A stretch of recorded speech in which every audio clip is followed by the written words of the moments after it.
Kung susuko ka sa isang problema, huwag mong kalimutan, meron pa ring ibang problema ang darating at kailangan mong harapin. Kaya nga, kung ano yung problema na binigay sa iyo ng Diyos, focus ka lang dyan. Binigay ng Diyos yan sa iyo kasi alam niya, saktong-sakto yan sa iyo. Kayang-kaya mo yan.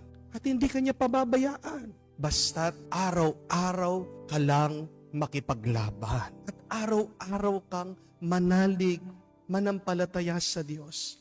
Hindi ka pababayaan. Dahil kung lumalaban ka sa problema na binigay ng Diyos, maniwala ka na ngay kasangga kang lumalaban.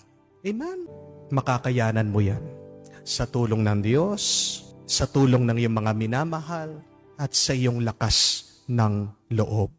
Lumabang ka dahil tandaan mo, sa iyong pagsubok may grasya.